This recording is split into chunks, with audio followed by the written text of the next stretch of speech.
Hola, buenas tardes a todos, a todas. Gracias por acompañarnos hoy en este espacio virtual en el que vamos a dar inicio a las terceras jornadas editoriales de reflexión sobre la producción editorial. El libro de artista, la plaquette, el libro de poesía, el fanzine, entre otros, tienen hoy día un espacio particular en el campo editorial. Y de eso van a tratar estas terceras jornadas con tres temáticas a lo largo de estos 3 días: el libro de artista, la poesía experimental y los alcances de la técnica. Hemos querido plantear estas jornadas desde una perspectiva regional, y a lo largo de estos 3 días nos van a estar acompañando personas desde Chile, Bolivia, México y Perú, a los que desde ya quería agradecerles pues, el haber aceptado nuestra invitación, y cómo no agradecer a Giovanni Bello, que este año está coordinando las jornadas y ha realizado pues, todo el programa para que a lo largo de estos 3 días podamos conocer más de cerca estos nuevos, no tan nuevos, pero bueno, digamos como estas formas de entender el libro en los tiempos que corren. Voy a presentar a Giovanni. Giovanni nos presentará luego la mesa de hoy. Como sabéis, siempre al final de la charla pues trasladaremos las preguntas que tengáis tanto a Loisa como a Sebastián Aracibia y Sebastián Barrante, que nos acompañan hoy desde Chile, ellos dos, Eloisa desde La Paz. Pero bueno, presenta a Giovanni y ya empezamos con la dinámica. Entonces, Giovanni es historiador y escritor. Ha publicado las selecciones de ensayos Mixtape, Contracultura, Marxismo, Indianismo y Canciones. Esta última ganadora del Premio Letras de Nuevo Tiempo 2019 de la Fundación Cultural del Banco Central de Bolivia. También ha publicado la investigación académica La Orquesta Jazz entre Vanguardia y Cosmopolitismo Cholo, y los libros de poemas Los Castillos Verdes y El amoroso cultivo de los defectos personales. Tiene una maestría en literatura hispánica por la University of Cincinnati y es doctorante en historia por la Stony Brook University. Actualmente es coeditor de la editorial Nuevos Clásicos. Muchísimas gracias, Giovanni, por haber aceptado este reto este año en estas terceras jornadas. Te doy la palabra. Bueno, muchísimas gracias, Juan. Muchísimas gracias al Centro Cultural de España en La Paz por haber organizado, bueno, por organizar esto por tercer año. La verdad es que el ámbito editorial, el mercado editorial en Bolivia tienden a ser un poco precarios, y bueno, estas jornadas nos ayudan muchísimo para por lo menos vernos las caras, conocer lo que la gente está haciendo. Y también, bueno, dialogar con gente de afuera que nos puede, no sé, dar sus experiencias, mostrar caminos, ¿no? Y bueno, también como que puede conocer lo que se está haciendo acá, ¿no? Bueno, en este caso, la idea de estas jornadas y de la temática de estas jornadas ha surgido un poco porque, bueno, primero que las dos primeras jornadas estaban muy centradas en la industria editorial de libros, de literatura, especialmente de ficción, que son obviamente industrias como tales, y la industria del libro de arte, la industria de los libros de poesía, básicamente no es industria, ¿no? La producción de este tipo de libros no genera tanto dinero. El mercado de este tipo de libros es relativamente reducido respecto a otro tipo de mercados, ¿no? Y generalmente eso, cuando se habla de industria editorial en Bolivia y en general en Latinoamérica, la poesía y este tipo de libros, digamos, más objetuales, la importancia del libro como objeto, queda un poco de lado, ¿no? No lo digo en demérito, digamos, de este tipo, de otro tipo de industrias, pero estos ámbitos no suelen ser muy discutidos, ¿no? Por su tamaño, ¿no? Y por su escasa intervención en el ámbito de lectores, etcétera, ¿no? Entonces, bueno, yo igual he sido tal vez un poco ambicioso en querer dar ambas cosas. Tal vez podría haber sido solo de poesía, tal vez podría haber sido solo de libro, digamos. Pero lo cierto es que los libros de poesía, o sea, uno de los elementos fundamentales del libro de poesía es su objetualidad, ¿no? Entonces sí que me interesaba mucho eso, y una de las mesas es sobre poesía experimental, pero también me interesaba mucho el trabajo que se está haciendo acá. Por ejemplo, Eloísa, que es como la representante, me parece, la editorial de Eloísa es la representante más importante de ese tipo de trabajo que se está haciendo en Bolivia. Es un tipo de libro que me interesaba mucho, ¿no? El libro de artista y el libro objeto, ¿no? Entonces, igual es un gusto realmente, chicos de Naranja Publicaciones y Eloísa, tenerlos acá. Igual es un trabajo, y ustedes, o sea, bueno, y ahora vamos a hablar seguramente de eso. El trabajo ¿no? Del libro de artista es un trabajo muy minucioso, ¿no? Es un trabajo muy técnico también, y por eso también nos interesaba discutir sobre, escuchar sus discusiones en realidad sobre esos temas. Es un trabajo duro, ¿no? Y, como digo, no tiene tanta intervención en el mundo editorial grande, ¿no? Entonces, bueno, qué buen lugar para poder charlar de estas cosas desde diferentes lugares, ¿no? Así que, bueno, los introduzco y tienen la palabra. A ver, Naranja Publicaciones es una librería editorial de archivo especializada en publicaciones y libros de artista, ubicado en Santiago de Chile. Su tarea es visibilizar y poner en valor estas prácticas artísticas a nivel nacional e internacional. Para ello representan artistas, publican ediciones e insertan a los productores nacionales en redes internacionales especializadas en el ámbito. Sebastián Arancibia es arquitecto de la Pontificia Universidad Católica de Valparaíso. Su carrera la ha desarrollado principalmente en el campo de la edición y las artes visuales. En 2014 fundó Naranja Publicaciones con Sebastián Barrante, un espacio de producción, difusión y comercialización de publicaciones y libros de artista. A la fecha han editado más de 20 publicaciones que han ingresado a importantes colecciones en Sudamérica, Estados Unidos y Europa. En el campo de las artes visuales ha desarrollado su obra en el campo del libro de artista y la gráfica. Su obra está presente en la colección del Ministerio de Cultura de Chile, en Chile, y en otras colecciones de Estados Unidos y Europa. Y Sebastián Barrante es artista fotógrafo de la Universidad de Chile. Su carrera la ha desarrollado principalmente en el campo de la curaduría, gestión de proyectos y edición de publicaciones. En 2014 funda Naranja Publicaciones junto a Sebastián Arancibia. Y a la fecha, bueno, han editado estas 20 obras que han ingresado a importantes colecciones en Sudamérica, Estados Unidos y Europa. En el campo de las artes visuales ha desarrollado su obra en el campo del libro de artista y la investigación en torno a la imagen y la memoria. Sus obras están en colecciones de Estados Unidos y Europa. Y A Ediciones de Bolivia, fundada en 2015, es una casa editorial con más de 25 publicaciones a la fecha. Sus enfoques específicos son el fomento del libro de artista y la preservación de la memoria en torno al arte contemporáneo en Bolivia. En ese marco ha desarrollado varias actividades en pro de la formación de públicos y artistas, charlas, talleres, laboratorios y mediación en general a lo largo de los años, y se caracteriza por publicaciones impresas no tradicionales en las cuales el libro está lejos de ser un mero contenedor y más bien se reinventa constantemente. Eloísa Paz es licenciada en magíster en artes por el Institut Supérieur des Arts de Toulouse, con un segundo posgrado en edición impresa y digital de la Universidad de Toulouse II. Es fundadora de A Ediciones, casa dedicada principalmente a la experimentación artística y editorial en Bolivia desde el 2015. Ha formado parte del estudio de serigrafía Estudio 2 entre 2019 y 2021 y actualmente trabaja como docente en el Departamento de Diseño de la Universidad Católica Boliviana San Pablo. Ok, entonces, bueno, Eloísa, te doy la palabra, por favor. Bueno, buenas noches a todos. Muchas gracias por esta invitación tan especial, por reconocer mi trabajo, y Giovanni por curar y escribir esta tercera versión tan interesante de las jornadas editoriales. Sobre todo un gusto y una gran alegría estar en esta mesa con editores que admiro tanto, Sebastián y Sebastián de Naranja Publicaciones. Pues sí, un gusto, los saludo, los abrazo. Y bueno, se vienen 2 días más de charlas súper interesantes, así que bueno, puedo compartir pantalla, ¿no ve? Ya. Sí, sí puedes.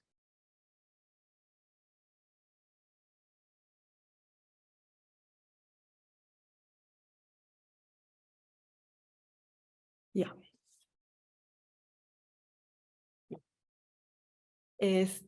Bueno, voy a empezar hablando un poquito sobre qué es A Ediciones y después ya entrar un poquito de a poco a las especificidades de los procesos que trabajamos.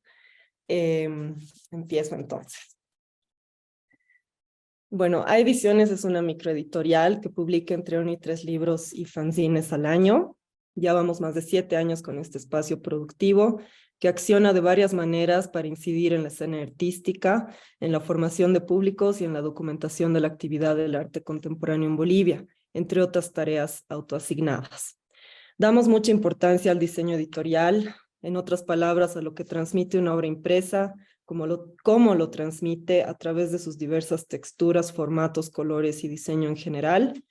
Por supuesto, para ello deben desarrollarse varias bases y debe acompañarse la producción con cuidados previsibles, como edición de texto e imagen, y también se llega a difundir y distribuir a las publicaciones como cualquier editorial. Todo eso lo describiré hoy en torno al libro de artista específicamente, que es uno de nuestros enfoques más queridos. Pero nada más alejado, creo, de la realidad sería definir mi proyecto como una casa editorial en un sentido tradicional. No tengo oficina, línea fija ni asistente. Mis libros en general no se encuentran en librerías generalistas porque lo he intentado y no ha funcionado.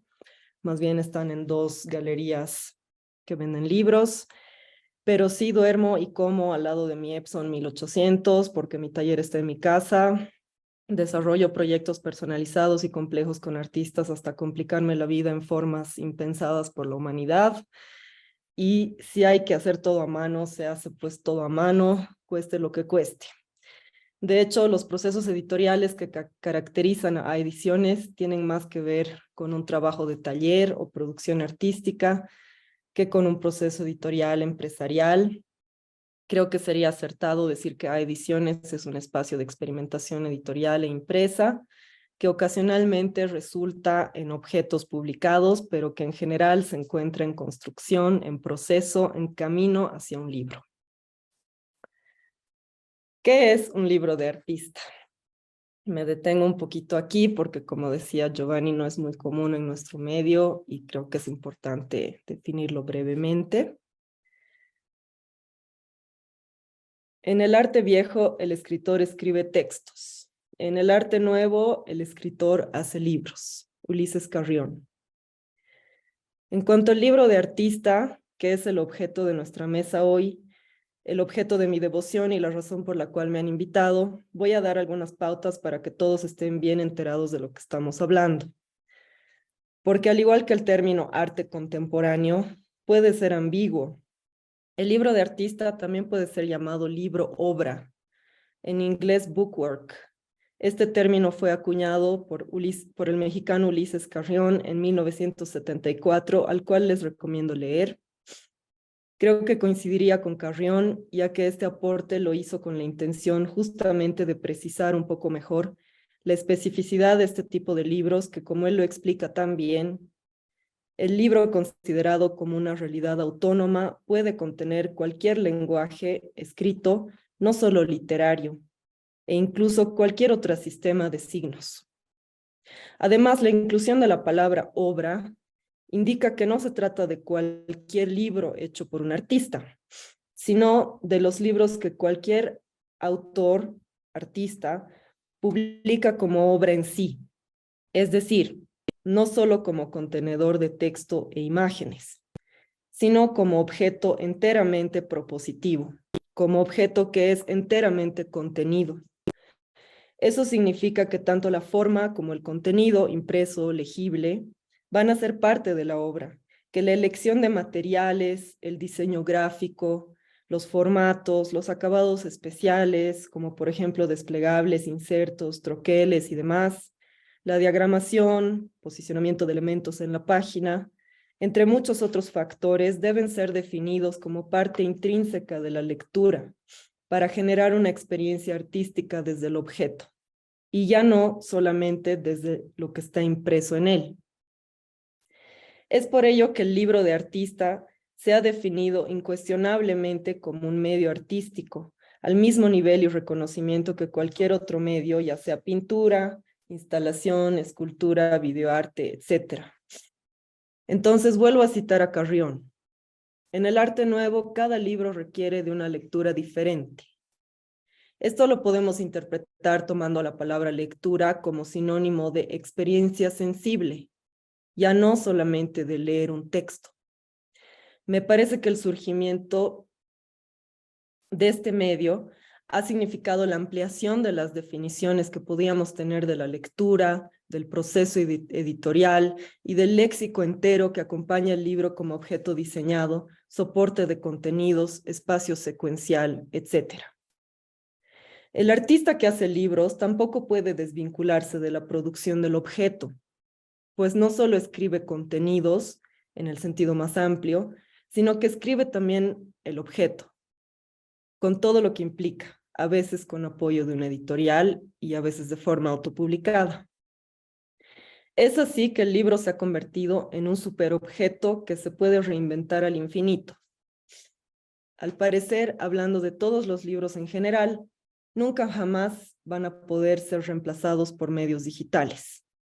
Es de hecho la misma era digital y su amenaza de reemplazar completamente a los libros impresos por ebooks. Me acuerdo bien de los titulares allá por el 2013 que anunciaban la desaparición del libro de papel, que ha impulsado cual catapulta al libro a ser más expresivo, bello y complejo que nunca. Al tener que reempoderarse como objeto válido en nuestra sociedad, esta vez desde el cuidado del objeto, su calidad y su aspecto, y no solo desde el cuidado de sus contenidos selectos. Diría con cierta seguridad que el diseño editorial ha pasado a ser, en gran medida, lo que diferencia a un libro de papel de lo que se denomina abusivamente un libro digital, ya que invita al lector a sumergirse no solo en un texto y en la comodidad que puede brindar la lectura sobre papel, sino en una experiencia elegante y armoniosa, pero sobre todo sensible.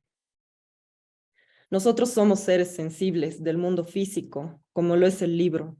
Esta obviedad tal vez nunca fue tan importante considerarla.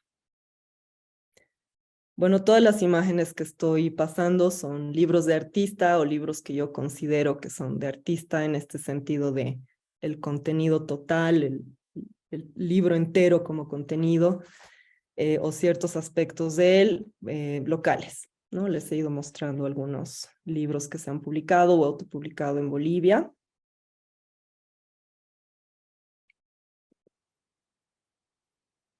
Bien, ¿cuál es el contexto y antecedentes del libro de artista en Bolivia?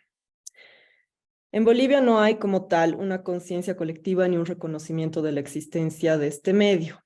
A ningún organizador de feria, profesor de arte, institución pública o privada, una mayoría de artistas en este país les he escuchado casi nunca mencionar correctamente al libro de artista. Antes de este evento, antes del Giovanni en esta ocasión. Cada vez que trabajo con artistas o con cualquier cliente como diseñadora, es en general la primera vez que escuchan hablar de ello. Sin embargo, han existido y siguen produciéndose, incluso si ni el autor ni el lector saben cómo llamarlo. Por otro lado, cabe mencionar que vivimos en un medio muy precario en términos de fomento a la producción editorial en general. Si alguna vez existió un fondo concursable, es efímero, insuficiente o teñido de la visión del Estado para el beneficio de su propaganda. El único fondo en Bolivia respaldado por la única ley de cultura, sí la única, que existe en este territorio es el FOCUART, creado por el anterior gobierno autónomo municipal de La Paz, que abarca mucho, pero sorprendentemente incluye en la última versión que pude leer de la convocatoria a los libros de artista. Lamentablemente este fondo no es de fomento real, ya que nunca realizan los desembolsos a tiempo, lo cual precariza la escena cultural y en verdad es un fondo de reembolso. En fin. Estoy queriendo llegar a una imagen, tengo demasiadas fotos, van a disculpar. No, no es aquí, no es aquí.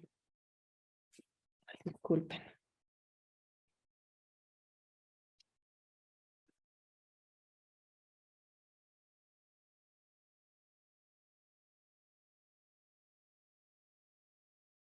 Bien. En 1994, Lilla D'Andrea autopublicó el primer libro de artista a mi conocimiento, Espacio e Interpretaciones, En la ocasión de su exposición en la Galería BHN, en aquella época uno de los espacios que más apoyaban expresiones contemporáneas en Bolivia, cabe mencionar que ella no es boliviana, sino que acababa de mudarse a La Paz con su marido, después de haber vivido y estudiado en Alemania, que fue de gran influencia para ella como artista. Sin embargo, sigue viviendo en La Paz desde entonces. Esta, entre otras publicaciones puntuales y escasas, ha sido uno de los pocos libros de artistas realizados en Bolivia en los 90. De hecho, yo misma no conozco otros. Si hay alguien escuchando que sabe de otros, me encantaría enterarme. Escríbanme, por favor. Pero lo que más había eran producciones de arte impresos seriadas, ¿no? Grabados, serigrafía, litografía, ya que la especialidad de grabado nunca dejó de existir en las escuelas de arte desde su fundación en distintas ciudades bolivianas. Muchos artistas tenían entonces un taller propio o compartido, según entiendo, pero como dije, no conozco otras experimentaciones editoriales específicamente de esa década, ni de su parte, ni de la parte de artistas contemporáneos. Casi 3 décadas después nos encontramos con una escena de arte impreso y edición experimental bastante más amplia, con autores autopublicados, muchas veces, incluyo fancineros, como los artistas gráficos. Aquí continúo. Esperen 2 segundos, mil disculpas. Como los artistas gráficos, doy algunos ejemplos. Lupe Macanudo, ilustrador cochabambino, que imprime mucho fuera de Bolivia, risografía y otros tipos móviles de madera y otras cosas que no hay en Bolivia. Viaja mucho a ferias. También tenemos a Merlina Nunaki, artista e ilustradora que imprime todo el tiempo, que tiene su propio taller y también hace libros de artista. Daniela Rico fue una de las fundadoras de la Perra Gráfica Taller, también otro taller y editorial de literatura ilustrada muy dedicada al objeto, a la serigrafía, a la silografía, pero también ella publica sus propios libros de artista.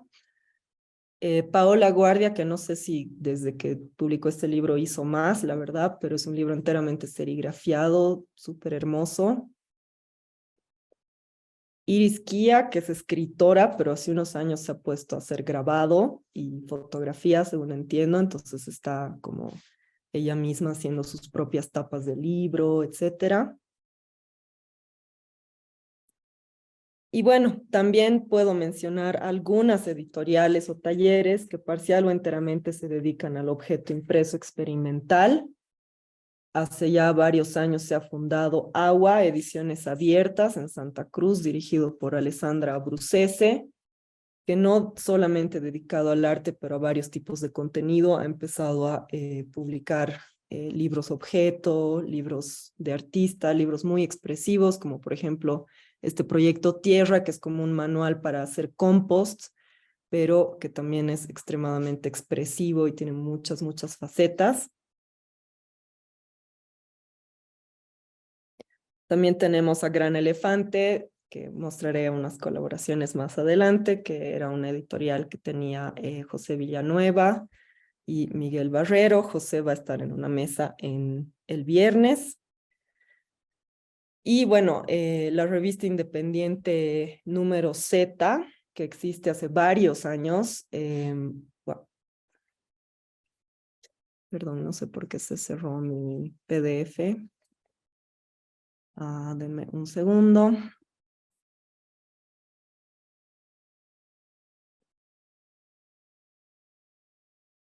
Bien.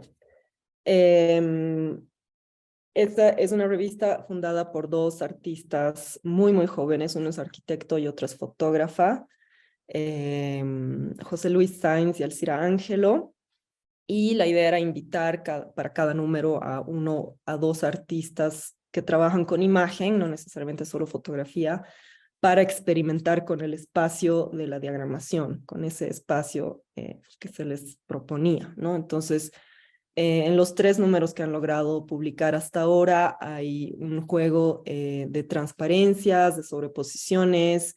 Creo que en los 3 casos no está encuadernado, entonces se le invita al lector a un poco desarmar la cosa. y a jugar así con diferentes tipos de procesos también, como el scan, como eh, el collage, ¿no? La fotocopia y otros, y bueno, impresión digital sobre diferentes formatos. En la última versión donde invitaron al artista Carlos Mujía, que también publica muchos fanzines. Hay también intervenciones a mano, ¿no? En los ejemplares. Y bueno, también quería mencionar a un taller que es, creo yo, uno de los talleres de serigrafía más profesionales y buenos de Bolivia, que es Gataller. Creo que es bien importante mencionarlos porque ellos han salido de la especialidad de grabado u otras en artes en la universidad pública. Entonces, este último ejemplo, muestro en pantalla un libro que ellos han impreso en serigrafía y han publicado. Este último ejemplo es importante porque es uno de los talleres de serigrafía, como decía, más profesionales de Bolivia. Bueno, 8 años después de su fundación, su taller en Villa Victoria es un referente para el arte impreso boliviano y hay un fenómeno bien interesante, irónico diría, pero también inevitable, que es que a pesar de la persistencia de los contenidos y pensums nunca renovados de las escuelas de arte, que siempre han incluido las especialidades de pintura, escultura y grabado, únicamente las nuevas generaciones se dan cuenta de que las prácticas del arte impreso pueden abarcar mucho más de lo que dicta la academia, que pueden viajar a ferias, fundar editoriales, trabajar con ilustradores a distancia, aplicar a premios, entre muchas otras cosas, que en nuestra región estamos viviendo una gran efusividad en ese sentido, con ferias de arte impreso, producción creativa de impresos, fundación de editoriales artesanales. Nunca hubo tantas editoriales en la historia, en Sudamérica, de hecho, ¿no? Entonces, creo que Gataller es un ejemplo y producto de este modelo de escuela, pero también de sus propios méritos en actualizar sus prácticas ya de forma emancipada, ¿no?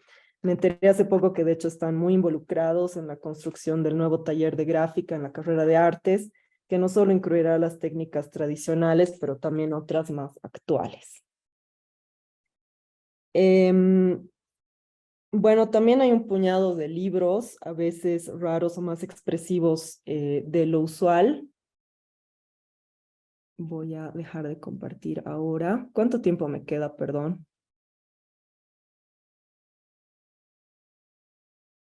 A ver, has hablado 17 minutos, sí, más o menos unos 13 minutos.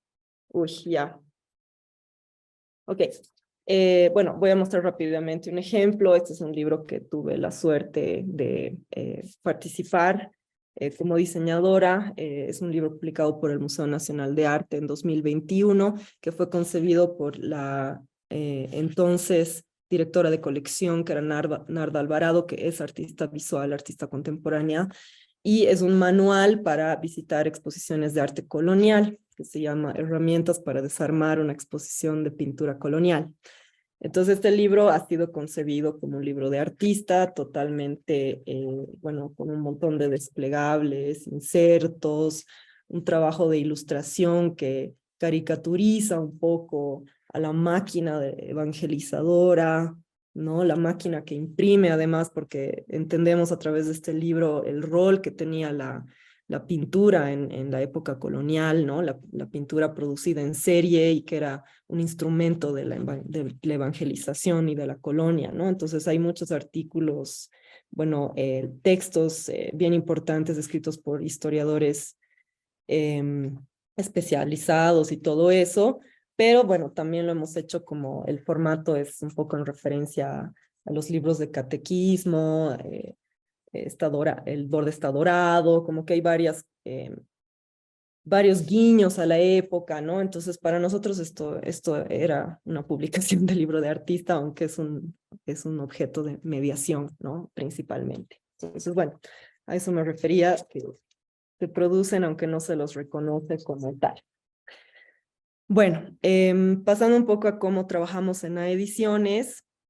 Bueno, existen muchos autores que autopublican sus libros de artista. En Bolivia, en general, una vez escuché en una conferencia en Argentina que es el país que más autopublica de Sudamérica en general, ¿no?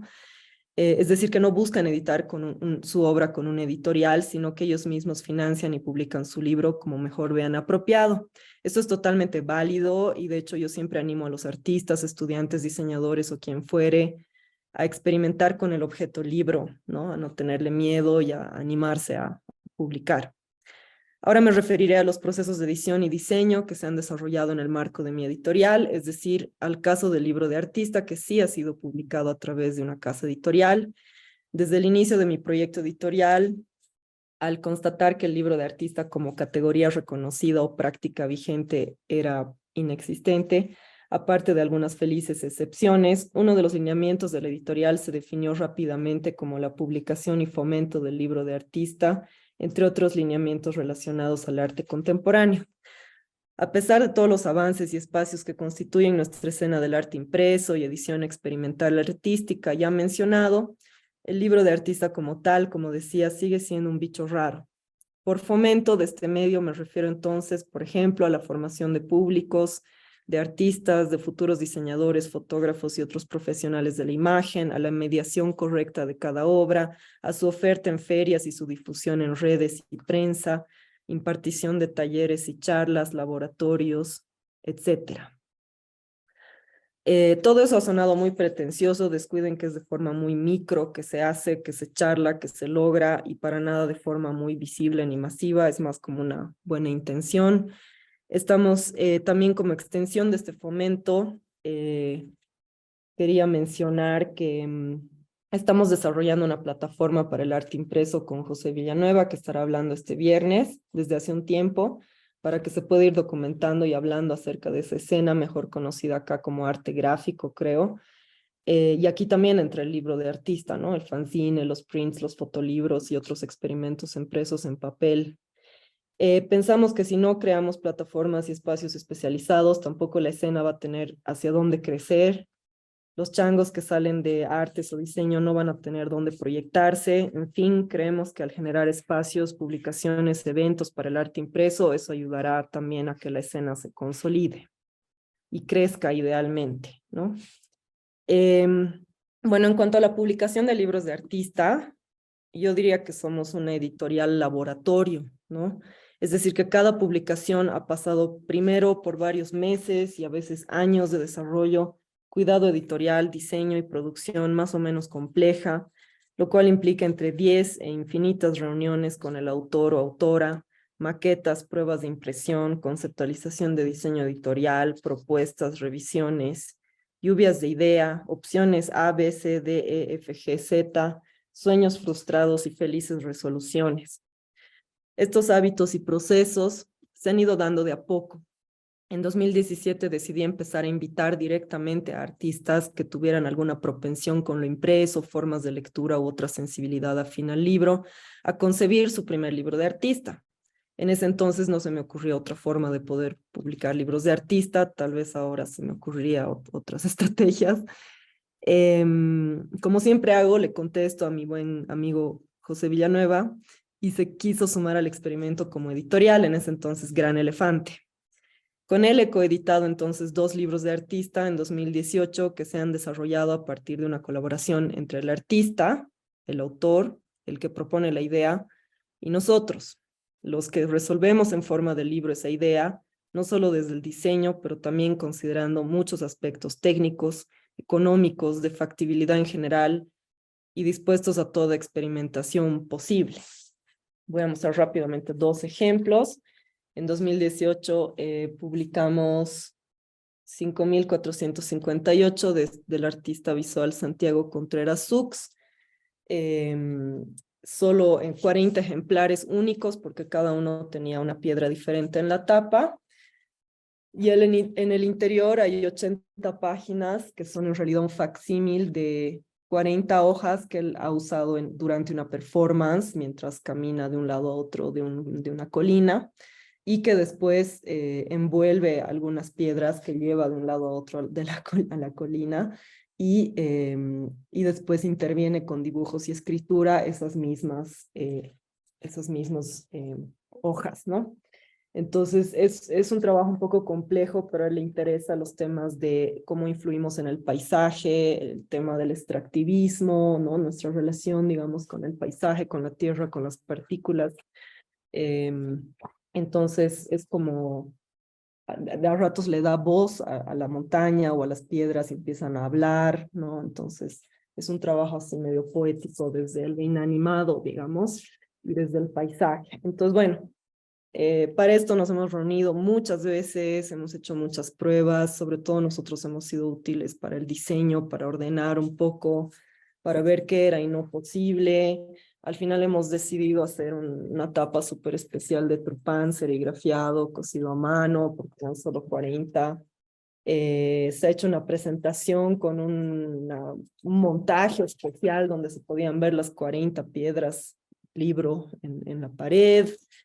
Y bueno, también tratando de dar gusto al autor o que él se sienta que está completa, digamos, la obra, hemos añadido algunos insertos como este texto que acompaña, ¿no? La lectura visual es como un texto pseudocientífico que él escribe y también un sobre con fotografías de la piedra en cuestión, ¿no? Entonces ha sido un trabajo como de 6 meses que finalmente se logró presentar en Galería Persona.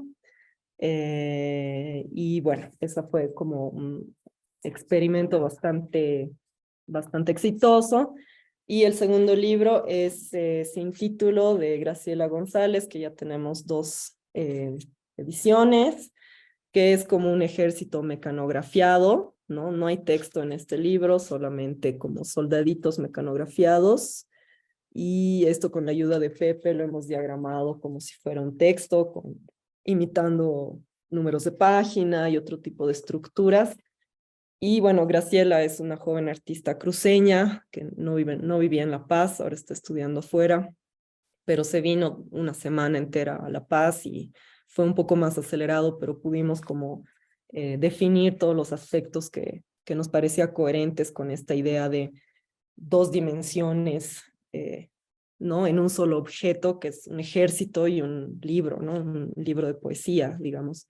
Entonces hemos querido darle este aspecto como de libro precioso, de bolsillo, con una serigrafía dorada, mezclar un poco el lenguaje visual militar con algo, con un contraste, ¿no? Con algo más libresco, más así como de guardas decorativas. Y bueno, realmente no queríamos manchar el libro con texto, con unos créditos, entonces al final hemos puesto como un inserto apenas encuadernado a la solapa con los créditos, ¿no? Que esto se puede también como sacar porque nos importaba que el libro sea puramente visual y que no contenga texto, ¿no? Y bueno, esto lo hemos presentado porque a veces las presentaciones igual las trato de hacer bastante adaptadas, digamos, al objeto y decidimos hacer una exposición con otras obras del artista para que se pueda entender un poco también su trabajo de manera más general. Y bueno, invité a un poeta y a un estudiante de literatura a leer una interpretación y al público en ese momento a interpretar también el libro, porque no es un libro muy común, ¿no? Bueno, desde estas primeras obras publicadas ya se ha repetido la misma dinámica con el resto de artistas con los cuales he trabajado, ¿no? Una dinámica de laboratorio más o menos lento, interrumpido, sumiso al tiempo que cada proyecto requiere, sumiso a la cantidad de propuestas, maquetas, conversaciones y otros aspectos del proceso creativo que requiera. Esto puede tomar años o meses, pero siempre se llega a publicar un resultado minuciosamente pensado y construido para potenciar la obra. Cada libro es totalmente diferente y requiere distintos cuidados. Un ejemplo un poco más acelerado fue en la ocasión de un laboratorio cultural que impartí junto a Luz de Luna Editores en Colombia con 10 artistas inscritos. De esa actividad surgió la idea de un libro de artista colectivo a partir de un ejercicio que propusimos para desapegarnos de la idea tradicional del libro. Finalmente, esto resultó en una publicación que contiene 10 textos de cada artista, que describen libros imposibles, ya sea porque el mundo físico no podían ser, en el mundo físico no podían ser, o por alguna otra característica efímera, metafórica o absurda. De hecho, a partir del laboratorio nos hemos tomado un año, no solo por la pandemia y la distancia, sino también por el diseño y proceso editorial, porque se realizaron conjuntamente entre las dos partes y sin mucho apuro. Finalmente pudimos reunirnos con algunos de los autores presencialmente y con las editoras colombianas virtualmente para grabar una breve presentación del trabajo. Esta vez se han reunido impresiones y aprendizajes del laboratorio en sí, relatos de las experiencias personales de hacer el ejercicio y de concebir un libro colectivamente y apreciaciones diversas del resultado. Yo aprendí a soltar un poco el escepticismo de lo colectivo forzado, porque al inicio no me convencía, pues a veces puede armarse un colectivo puntual y fusional con el único artificio externo, si se lo puede llamar así, de una pregunta bien formulada. En este caso era, ¿cómo imaginas un libro imposible?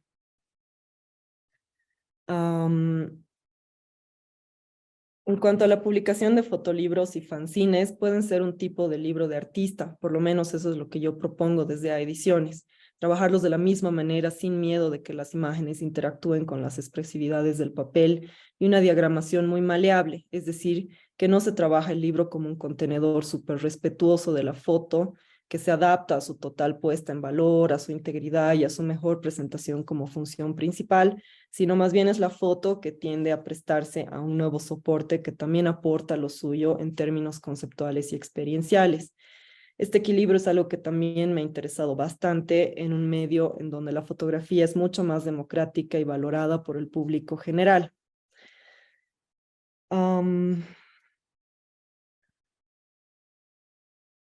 Estoy tratando de acortar un poco porque sé que ya no tengo tiempo. Bueno, este es un fotolibro que hemos podido publicar. De hecho, oficialmente se va a presentar en el FotoFest de este año, el 10º Festival de Foto.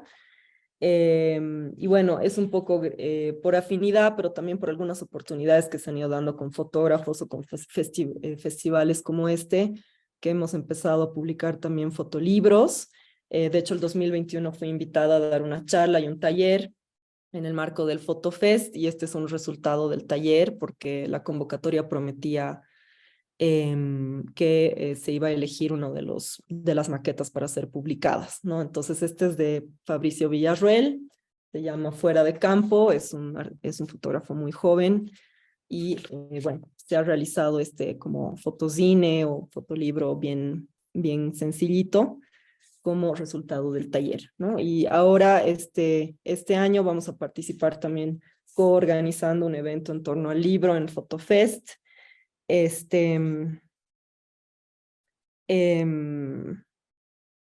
Diría que el FotoFest es la plataforma que actualmente más se interesa y acciona hacia la producción y apreciación de fotolibros y fotocines, cosa que no ha sido así, según recuerdo, con ningún festival o bienal de arte contemporáneo.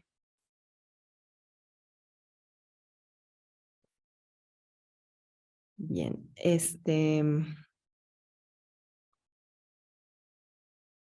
segundos. Bueno, voy a tratar de concluir rápidamente, si me permite mi computadora.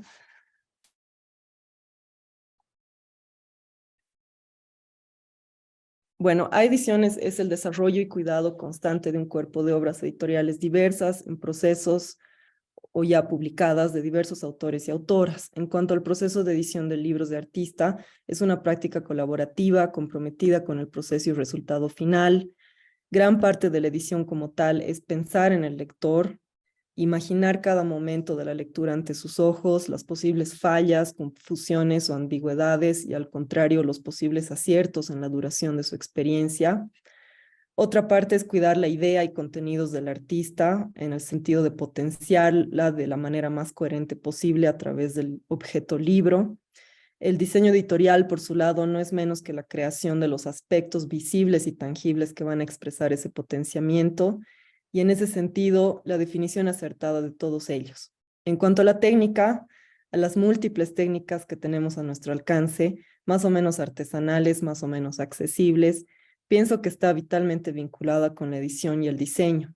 Sin técnicas no habría libros, ya que cada técnica de impresión o acabado expresivo enriquece el libro, determina el tono material o ambiente de la lectura y entonces participa de igual forma en la factura deseada.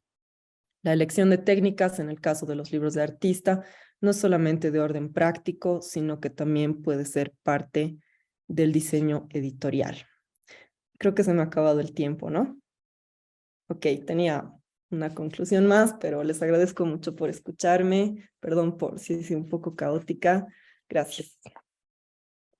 Bueno, Eloísa, muchísimas gracias por todo lo que has dicho, por esa introducción igual histórica, que de hecho está buenísima, igual para arrancar estas jornadas, ¿no? Porque es como que nos ayuda un poco a entrar y al público que probablemente haya gente en el público que no conoce de este tipo de producción, creo que nos ayuda a entrar un poco al contexto local, pero también para entender lo que nos van a presentar quienes están trabajando en lo mismo en otros países, ¿no? Y también supongo que vamos a poder ver paralelismos o más bien escenarios muy distintos, etcétera, ¿no? Y bueno, vamos a desarrollar más ideas en la discusión. Entonces, chicos, Sebastianes, les dejo la palabra y bueno, de nuevo, muchas gracias por participar en esto. Muchas gracias Giovanni por la invitación al Centro Cultural de España de La Paz también. Gracias a Eloísa por la tremenda presentación que hizo. Sentimos mucho como paralelos. Sí, muchos puntos de encuentro. Puntos de encuentro, claramente. De hecho, estábamos notando ahí como... Sí. Claro, claro. Esto me pasó a mí. Claro. Esto sucede acá también. Taller en casa. Taller en casa. Claro. Bueno, contarles primero que estamos agotados, pero muy felices a la vez. Estamos armando una exposición justamente en el Centro Cultural de España, aquí en Santiago. Una exposición, la primera exposición de Naranja Publicaciones, que nos llegó así de sorpresa la invitación de Paula Palicio, y se inaugura mañana, entonces estamos aquí, de ahí nos vamos corriendo para allá porque todavía estamos ajustando muchas cosas, pero nos pareció bonita esa coincidencia también de los centros culturales, claro. De hablar también sobre la publicación de artistas, el libro de artistas. Bueno, nosotros tenemos también una presentación, les vamos a contar a Keynote. Más que nada cómo trabajamos desde Naranja Publicaciones, también parte de la historia de Naranja. Para nosotros las experiencias íntimas y personales están súper ligadas con nuestra producción, al igual como contaba Eloísa en torno a la producción en su casa. A nosotros nos sucede lo mismo y siempre ha sido así en Naranja. Por lo tanto, sentimos que desde el desayuno hasta la 11, como se dice acá, la cena, están totalmente absorbidas por lo que estamos produciendo o viceversa.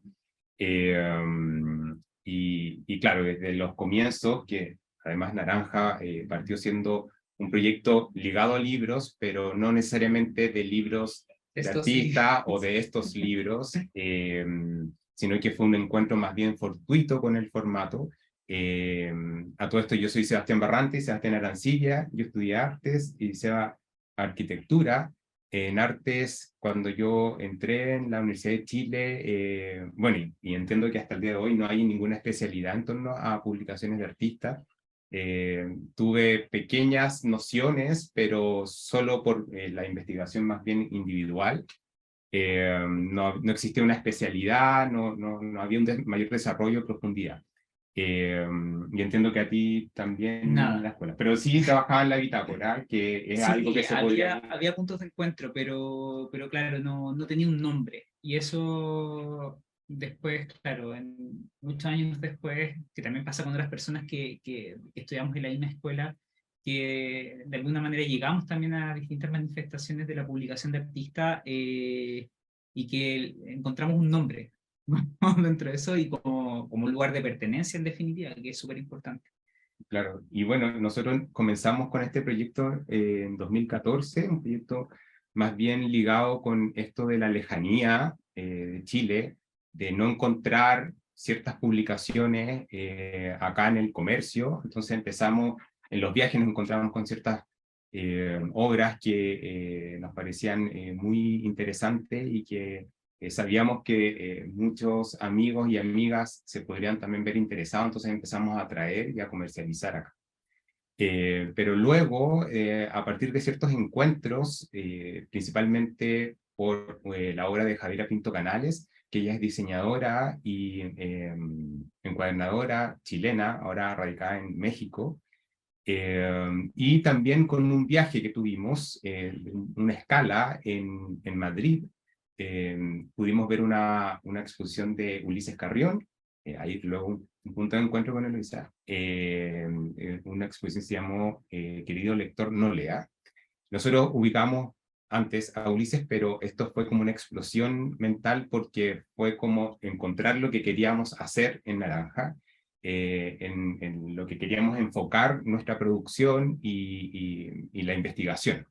Claro. Y ahí también, como dentro de eso, también fue el punto de no retorno, en el sentido de que ya después de esa exposición entendimos que eso era lo que queríamos hacer, como decía el SEA, pero también veíamos en la obra de Carrión, que también citaba Eloísa, con una falta de miedo en la producción, como que son ejercicios frescos, rápidos, operaciones poéticas, con las que nos sentíamos súper identificados. Entonces era como, bueno, esto, o sea, hay que hacerlo y este es el camino que hay que seguir. Claro, y que se enmarca en una práctica editorial, una práctica artística.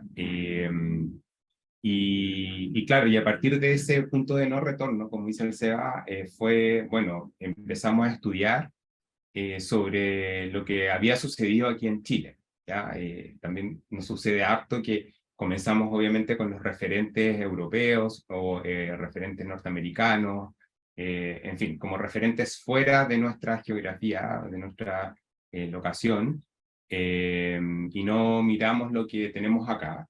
Y en ese contexto nos encontramos con la obra de Guillermo Deisler, que ya vamos a hablar un poquito más de él. Y bueno, en 2016, decidimos hacer este cambio a editar, ¿ya? Obviamente, de antes ya veníamos con esta idea de que queríamos hacer nuestras propias obras o publicaciones, pero este ya fue un impulso y comenzamos a hacer publicaciones. La primera fue Cinco Sur, con Magdalena Jordán, que también tenía un aspecto más bien experimental, también muy ligado al fanzine, pero también nosotros muy perdidos como cómo desarrollamos esto. Perdidos en el sentido de que todavía no teníamos una línea editorial, como claro. no teníamos claro qué es lo que queríamos publicar y cómo establecer ese límites o falta de límites dentro de, que también que yo creo que más en ese sentido como, que viene también como con el sentido de que hablar y que sucede con otras personas también con las que estamos vinculados acá en Santiago, de pasar del libro de artista a la posibilidad de la publicación de artista, en el sentido de que hay muchas otras expresiones dentro de la publicación que no están contenidas en el libro necesariamente. Claro. Y un poco también volviendo a lo que es este proyecto, y como nos presentaba también Giovanni, nosotros mantuvimos este espacio de librería que era también nuestra casa, y sigue siéndolo, solo que ha mutado de alguna forma. Luego se sumó esto de editorial, también empezamos obviamente en este campo de investigación a adquirir textos y obras que tuviesen relación con este campo, y hemos ido armando una pequeña pero valiosa colección en torno al estudio de las publicaciones de artistas. Y ya ahora último, como el cuarto apellido de Naranja, que es el colectivo artístico, porque también, y que es parte también de la exposición que vamos a hacer, hay un lugar especial para las obras que nos autopublicamos, digamos, en esta plataforma, y que también nos editamos entre nosotros. Entonces ahí hay le llamamos colectivo artístico, pero claro, hay un editarse y autoeditarse entre nosotros, Y eso, entonces, claro, en un momento... Y ahí, espérate, me siento súper identificado también con lo que dice Eloisa, como que son muchos apellidos como súper grandes, como librería, editorial, colección, pero en verdad son una escala súper micro y que uno va buscando oportunidades en las que visibilizar, no sé, una visita a la casa de distintas personas que están interesadas en, no sé, la exposición o la feria, como que son como activaciones de alguna de estas patas, digamos, como de partes de la complejidad de los proyectos en este ámbito. Bueno, de hecho antes se llamaba Naranja Librería, después Naranja Librería y Editorial. Y ya después el tercer apellido dije, como, bueno, ya hay que tomar la decisión. etcétera.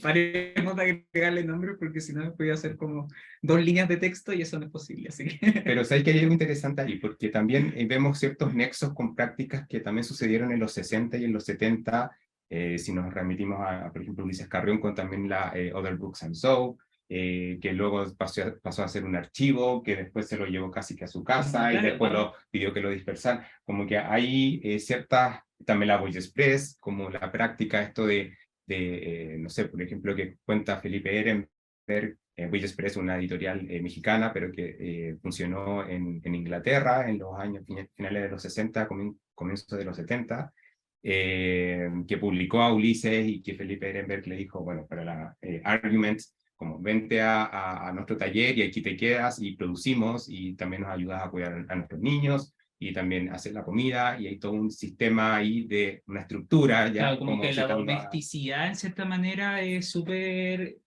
Está muy vinculada a la domesticidad en general a los proyectos de este tipo, claro. por cuestiones prácticas, como que es súper difícil pensándolo desde negocio, como hacerlo rentable fuera de la casa, como que es siempre como una tensión de la sobrevivencia, o sea, hay que como tener una escala y saber hasta qué punto crece como el proyecto para hacerlo viable en definitiva. Claro. Pasemos a la siguiente. Bueno, ahí está el referente Guillermo Deisler o Deisler. Él es chileno, formó Ediciones Mimbre en el año 63 en Santiago, pero luego en el año 66 él se va a Antofagasta, que es una ciudad al norte de Chile, y continúa con este proyecto editorial. Y se caracterizaba por publicar ediciones artesanales con tipos móviles, también con silografía, con timbres, y claro, publicaba principalmente poetas del norte a una escala de 100 ejemplares como máximo. Claro. Entonces, y claro, él se va en el 66 a Antofagasta hasta el 73, que es el golpe de Estado en Chile, y se va exiliado a Europa y ahí ya no vuelve y obviamente se cierra Ediciones Mimbre. Entonces, cuando encontramos que Guillermo Deisler estaba produciendo este tipo de publicaciones en los años 60, a ese nivel, además en una ciudad al norte de Chile. Y también con una conciencia, porque también aparece dentro de esta búsqueda una entrevista clave del año 71, una revista tebaita que también se producía en el norte, y que Deisler en una pregunta habla justamente de pensar el libro como, así como la pintura, como la escultura, y su primer libro lo publicó el 69, y esta entrevista la dio el 71, y hay otro rastro de una ficha de una exposición en el año 70, en el que también menciona lo mismo. Entonces estaba haciendo este trabajo desde los márgenes, o sea, Chile, principalmente el ámbito artístico, funciona en Santiago y en las regiones hay movimientos, pero en general no tienen mucha visibilidad. Entonces es interesante cómo esta manifestación periférica dentro del campo de las artes visuales se manifiesta también territorialmente desde la periferia. Entonces es como una manera de espacializar la condición de la producción. Es algo que nos parece muy interesante y que nos llama mucho en el modo, y bueno, y que también ha sido un trabajo que hemos... Claro, y es un trabajo que hemos estado haciendo desde el 2019 en adelante. Que solo una acotación ¿sí? Claro, y que también tiene que ver con lo que hacemos nosotros, que, claro, como decías tú, la primera publicación del 69, pero claro, su publicación, como Guillermo Deisler hace su obra, en el contexto de Ediciones Mimbre también. Entonces utiliza esta plataforma, que es algo también usual en este campo. Aquí hay un... Espérame. Esa es más o menos la totalidad de publicaciones que realizó. Nosotros igual nos hemos dedicado a hacer reediciones de algunas de sus publicaciones, de las primeras publicaciones que hizo, como el GR, que vamos a hablar más adelante.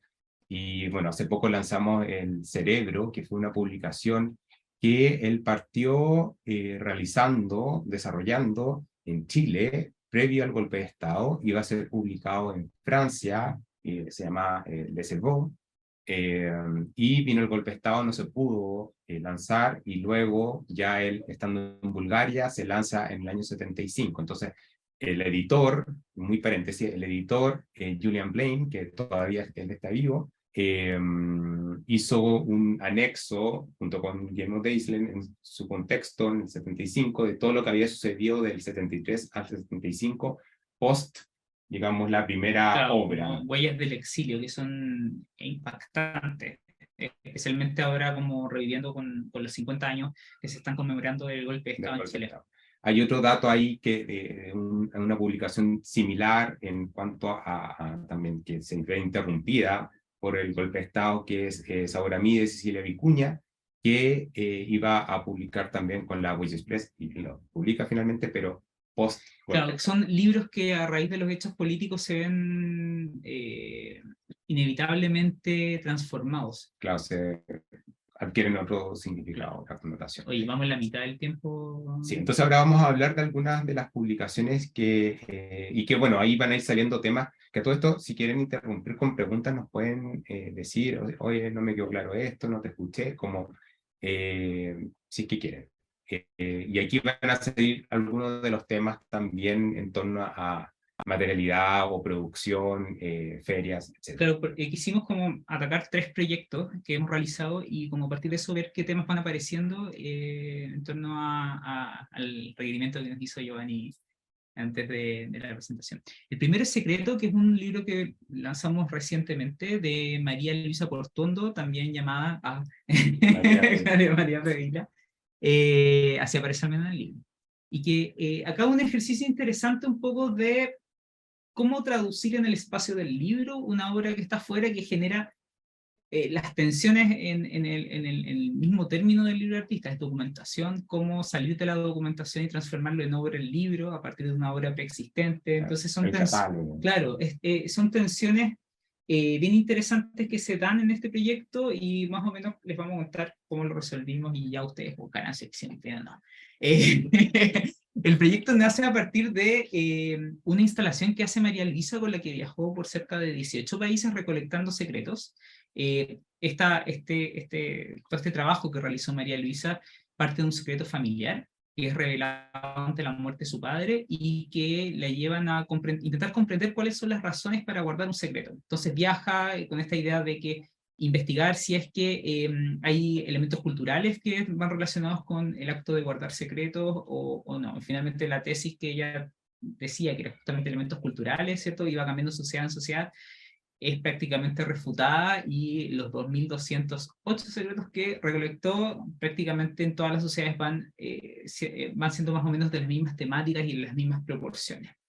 Bueno, de hecho estuvo en Bolivia. Sí, de hecho, sí, estuvo en Bolivia el secreto y estuvo en otros países, bueno, acá en Corea, estuvo en China, ¿cierto? Y acá esta idea de secreto como este libro oscuro, ¿cierto? Que tiene esta cultura japonesa y la idea era traducir no un acto de documentación, sino que llevar al libro gestos de la instalación. ¿Cómo llevar los gestos de la instalación de secreto? Que era abrir el sobre, porque, bueno, estoy muy desordenado, pero la instalación tenía un requisito. Tú podías leer un secreto siempre que compartieras otro secreto. Entonces había un intercambio de por medio. Yo puedo leer si doy. Entonces, esa era la dinámica. La persona llega, ve esta red con sobres, elige un secreto, lo lee y luego tiene que escribir un secreto personal. Esa era la dinámica, digamos. Entonces, María Luisa juntó cerca de 2.000 secretos. Todavía recuerdo la vez que llegó a nuestro taller y nos llevó así como una especie de tentempié, digamos, de secretos. para contarnos que quería hacer un libro recopilatorio de este proyecto, que también era una parte de una promesa que le daba a las personas. A todo esto, cada persona también llenaba una encuesta con distintas preguntas en torno al secreto y también dejaba ahí claro si quería que ese secreto fuese publicado, pero anónimamente. O sea, tampoco no había registro y no hay registro de las personas que dejaron estos secretos. Entonces, el proceso en este caso de la producción fue bien particular, bien extenso también, porque entre medio hubo un estallido social aquí en Chile, también estuvo la pandemia, por lo tanto aspectos económicos hicieron que nos... pasáramos de 3 tomos de 1000, de 1000 Claro, páginas. porque obviamente María Luisa quería publicar todos los secretos, esa era como su primera visión, pero publicar todos los secretos bajo esta lógica de lo que están viendo ahora era obviamente muy caro, y luego empezamos a buscar distintas formas de poder producir. Hay que decir que aquí también cuesta mucho adquirir fondos. Existen ciertos fondos estatales, como fondos del libro, pero llegar a justificar una publicación de artista a veces no logra encajar como con las categorías. Ahora hay oportunidades y restricciones, como que hay veces que uno, acá hay un fondo del libro y un fondo nacional de las artes, entonces hay veces que uno puede jugar con eso, como, bueno, voy a postular esto al fondo del libro o puedo postular esto al fondo de las artes, y como que funciona, pero otras veces no, como que hay oportunidades y como otras cosas. Y además el proceso de edición, que consistía prácticamente en leer la totalidad de los secretos para ver también qué se podía hacer con esto. Hay que decir también que es una obra que obviamente nos tomó mucho tiempo de digerir, porque, claro, a veces uno lo cuenta como también muy gracioso el tema del secreto, pero también uno se encuentra con ciertos relatos muy crudos, que uno sabe mucho cómo o se siente identificado o también cómo reaccionar ante lo que uno lee. Claro. Que obviamente habían desde cosas relacionadas con de pololeo o de infidelidades, pero ya después como temas de abuso que se repetía bastante, claro, o cosas ya más crípticas que uno no entendía. También hay un tema del idioma. María Luisa pasó por muchos países, entonces la gente escribía obviamente su lengua. Entonces hubo todo un proceso de traducir al inglés, que era como la lengua que ella podía pedir que todos los colaboradores que participaban en este proyecto pudiesen traducir.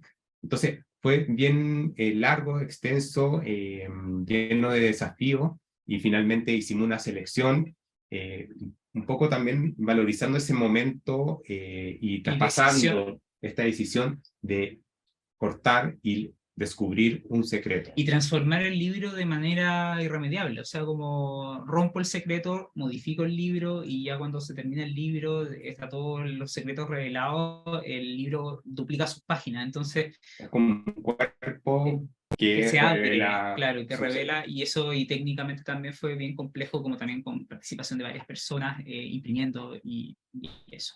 La siguiente es Grr de Guillermo Deisler. Esta fue la primera reedición que nosotros realizamos en el año 2019. Este fue con un fondo del libro, hay que decir, hay que agradecer. Hay que ser agradecido. Hay que ser agradecido. Entonces, bueno, nosotros conocimos a su viuda. Guillermo Deisler murió en el año 95 y su viuda trajo su archivo desde Alemania, y ella es una gran mujer que ha trabajado mucho en pos de difundir su obra, y bueno, ella nos ofreció hacer esta reedición. Nosotros obviamente le dijimos que sí, y cuando ya empezamos a producir, nos dimos cuenta en lo que nos metimos. Claro, que una diversidad de técnicas, diversidad de materialidades, queríamos hacer 500 copias, pero claro, tiene muchos procesos que no los hace la máquina, es decir, poner esa mandíbula del perro en la cortada, pasarlo por ese troquel, no hay máquina que lo haga, entonces había que hacerlo manualmente. Y eso como 30 procesos diferentes que eran necesarios hacer la mano. Entonces era como llevar una página que la serigrafieran, llevar después esa misma página a rizo, después esa misma página a cortar. Entonces eran todo multiplicado por 500, pero es un proyecto, o sea, que aprendimos un montón. Claro, Yo creo que es como nuestra graduación de no sé, de la edición. de la... Hay que decir que ahí tocas un tema importante que tiene que ver con la impresión. Hasta ese entonces nosotros no imprimíamos, entonces nos hemos armado de colaboradores, por ejemplo, la Mano Ediciones, que hace risografía aquí en Chile, la Dani Puch, que maneja muy bien la máquina y te da muchos consejos también porque sabe cómo funciona, o Abasto Serigrafía, que también el Pancho, el Francisco, que también tiene un ojo muy clínico y sabe hacer muy buenas recomendaciones al momento de producir. Entonces, claro, esta producción tiene letterpress, tiene serigrafía, tiene risografía. Tiene serigrafía, tiene timbres. Claro, y máquina de escribir, escribir, fotocopia. Hay que decir que este libro, claro, fueron 500 copias y... ay, se me fue lo que iba a comentar. Me olvidé. Bueno, ahí me acordaré. Bueno, ahí está tiene un pop-up también. Y bueno, entonces, eso, el tema de la traducción. La traducción también de la reedición facsimilar, como que sentíamos el peso de hacer un idéntico al original, pero fue inevitable tener que replantear estas técnicas y también pensar cómo Guillermo Deisler hubiese utilizado las técnicas actuales en la producción en ediciones Nimble. Claro. Y ahí fue cuando, claro, como empezamos a familiarizar con otras formas de producción. Por ejemplo, él hizo silografía en la portada y nosotros nos pasamos a risografía. Tuvimos acceso a los tacos originales, pero el hecho de hacer 500 copias podíamos deteriorar esa matriz y que alguien hiciera la matriz de nuevo también podía... La pérdida de trazo. Y también allí era como la pregunta, ¿qué habría hecho Guillermo en mi lugar? Claro. Sí. Entonces, nada, y claro, en el caso de la revisión no estaba Guillermo y la única respuesta que encontramos a estas problemáticas era ver su obra. Y especialmente su obra de los años 80 en adelante, cómo Guillermo integraba nuevas tecnologías. Entonces, claro, aparecían las máquinas de escribir eléctricas, las fotocopias. Entonces, claro, pensando, si Guillermo en los 80 integraba estos medios, bueno, probablemente en 2016 hubiese integrado otros, o tal vez hubiese mezclado distintos y si él hubiese hecho el GUR, probablemente habría cambiado modos de hacer. Entonces, nada.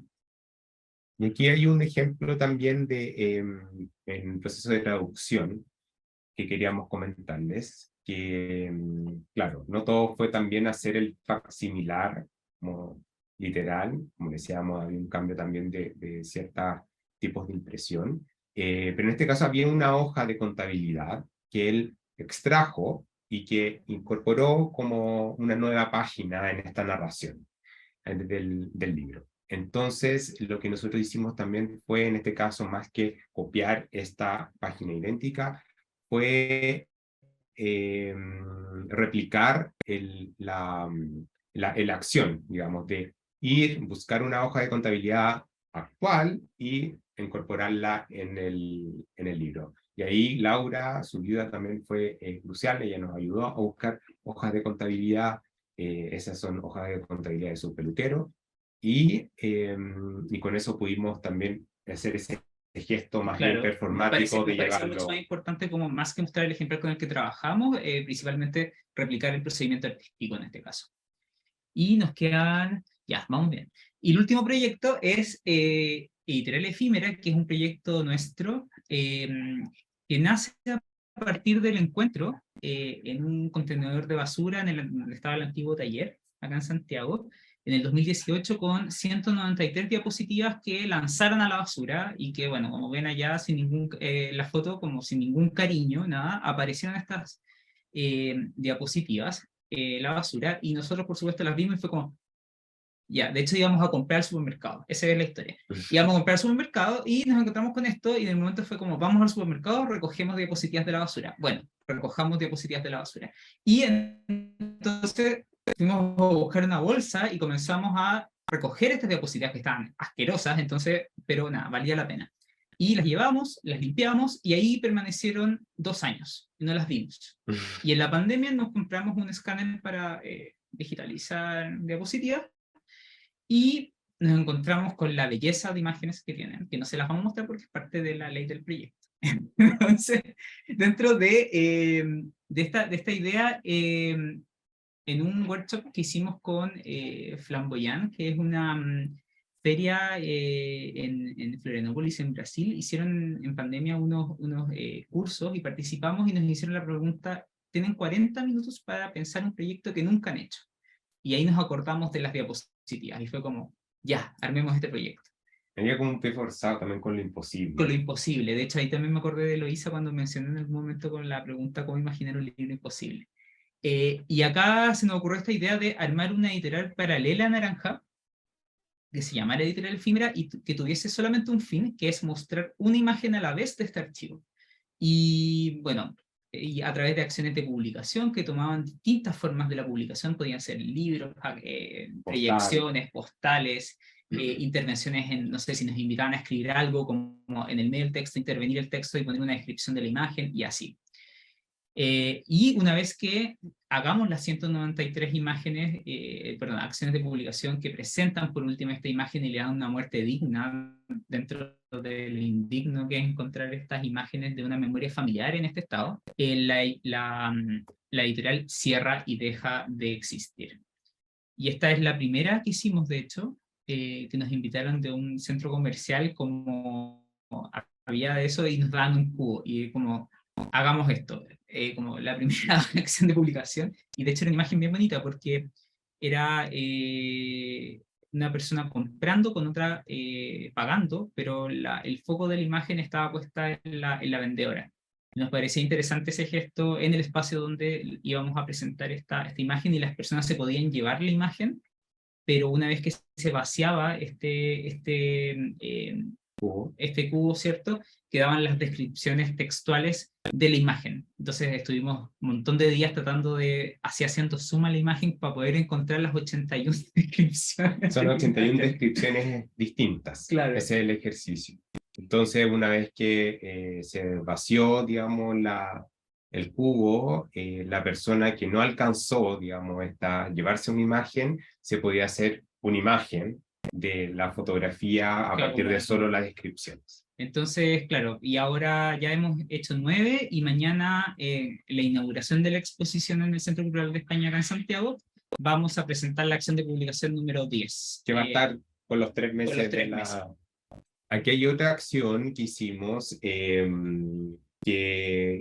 fue en el desierto, al comienzo del desierto de Atacama, en la 4ª región, casi en el límite con la 3ª, donde hay una casa abandonada que se dice, según locatarios, que fue de Salvador Allende.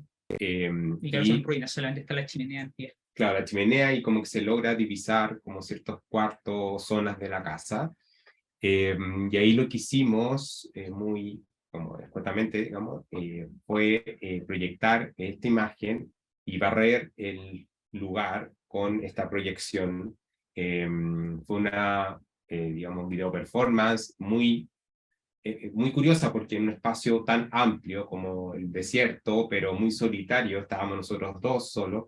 ¿Y tu papá? Y mi papá, que no estaba grabando, obviamente, como el típico del favor familiar, como, ay, me puedes grabar, por favor, no tengo nada más. Y claro, entonces hicimos esta acción, uno barría la imagen, o sea, la casa con la imagen, el otro grababa para publicarlo directo a redes sociales, entonces estábamos transmitiendo por Instagram la acción en vivo, y luego desapareció la acción. Claro, una vez que se ocupa la imagen, ya luego esa imagen desaparece. Y eso, yo creo que ya estamos en el tiempo, ¿no? Como, bueno, esa es otra, y así. Hay distintas formas que tiene la acción, y ese es un catálogo razonado, que es 193 páginas con cada una de las diapositivas, pero las diapositivas están borradas, están totalmente omitidas. Claro, solo queda la descripción del... Esa transparencia, de hecho, la imprimimos en Yuli, que es un lugar como clásico en la escena del arte impreso en Santiago, donde es muy barato imprimir digital, y todo el mundo imprime. Eso. Y bueno, ahí hay eso, y eso. Bueno, Muchas ahí está el sitio web de... Ay, eso porque tiene música, bueno, sí, pero, o sea, voy a poner es que tiene música. pero no importa, si solo para que puedan ver el sitio naranjavirtual.me para que puedan ver más de Editorial Ethics. Muchas Muchas gracias. gracias. Muchísimas gracias a ustedes. Pucha, la verdad es que, o sea, con todo lo que han hablado Eloisa y ustedes, tengo un montón de preguntas. Seguro que cada uno de ustedes tiene un montón de preguntas para la otra persona. No sé cómo vamos a hacer de las preguntas. Les he pedido igual, he pedido a la gente del Centro Cultural que nos manden las preguntas del público, si es que hay preguntas del público. Y hasta eso, yo, yo diría que tal vez podemos plantearnos, si gustan, a un par de preguntas, digamos, Eloisa un par de preguntas a los chicos de Naranja, los chicos de Naranja un par de preguntas a Eloisa y yo un par de preguntas tal vez a ambos grupos. ¿Qué les parece? Sí, ¿Sí? Ya, súper, súper. Entonces, no sé, Eloisa, ¿quieres empezar?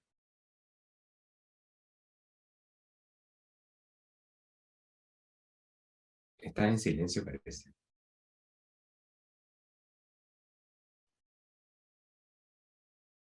Perdón, no, pues los dejo empezar ustedes, por favor. No, principalmente como qué dificultades o qué como sí, qué dificultades ves en las formas de producir en el caso en Bolivia y cómo reaccionas o cómo respondes a eso o cómo se refleja en la forma de producir que tienes, como a partir de la dificultad o de las oportunidades que pueda ofrecer como lo que hay en Bolivia. Ujú. Em, bueno, cosas que se me ocurren así en desorden. En Bolivia tenemos materiales muy limitados en cuanto a papel, por ejemplo, muy limitados. Entonces, aparte del ahuesado y el couché, digamos, hay unas pocas cartulinas de lujo, en términos de, ¿no? Transparencias, otras cosas, o papeles espejados, otras cosas más complejas, a veces no hay, a veces hay, a veces no hay. Entonces, bueno, siempre hay que como adaptarse, ¿no? Pero también por un tema de falta de financiamiento y tal, creo que hemos desarrollado una especie de característica de supervivencia donde gracias al diseño y algunas adaptaciones, más bien siempre logramos, a pesar de eso, proponer algo interesante, ¿no? Entonces, ahí nos apoyamos mucho en el diseño editorial y por ahí, bueno, como este libro les mostraba, no es para nada común que se hagan estas tapas de trupán, que es como un aglomerado, ¿no? De madera, o sea, debe haber, pero yo nunca había visto y se me ocurrió porque no hay muchos otros materiales así, ¿no? Entonces, bueno, hicimos la prueba y decidimos que podía funcionar, ¿no? Entonces, bueno, yo creo que en realidad, claro, es un poco molesto, pero tampoco molesta tanto, o sea, no hay muchas excusas para no hacer, porque se puede hacer con muy poco, ¿no? Y finalmente es la Sí. idea que prima en la obra contemporánea y se puede resolver de muchas maneras, ¿no? Con lo que se tiene, con el presupuesto limitado. Lo que sí yo he tratado es no limitarme en el tiempo, porque alguna vez me he apurado a hacer un libro por alguna presentación que estaba, no sé, programada, lo que sea, y el libro ha salido mal y es como, no, así desde el inicio les digo, sé que tal vez vamos a tomar tiempo, pero el libro va a tomar el tiempo que tome. No estamos en una lógica así súper capitalista de que dependemos de eso para vivir.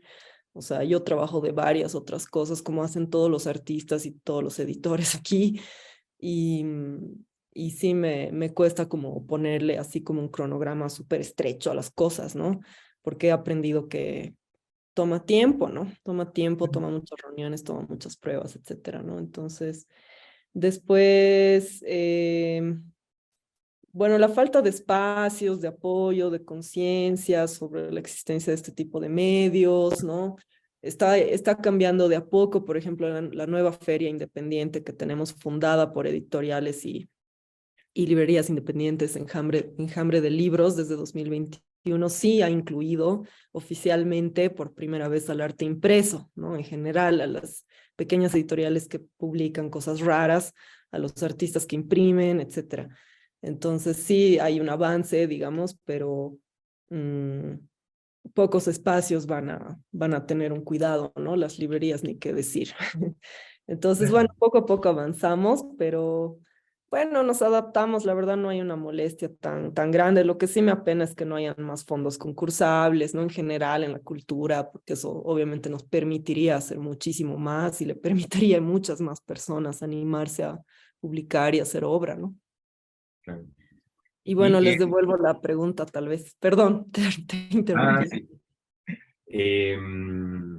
A la misma pregunta, es como en torno a las dificultades. Yo creo que son bastante similares. Sí, O sea, como que también, o sea, de hecho también te iba a preguntar como, ¿qué cambio, si notaste algún cambio, por ejemplo, con la pandemia, como también, porque al menos acá en Chile, como ocurrió que uno, los precios de los papeles se dispararon, ya antes, no sé, el libro que estabas pensando con el papel, no sé, que traía, no sé, Antalis, que acá es como el importador de papeles, que no sé si estarán también en Bolivia, que claro, que uno ocupaba tal papel y después se duplicó el precio y el proyecto era cuesta el doble. Entonces, sí, también hubo cambios allá con respecto a eso, como qué impacto tuvo la pandemia.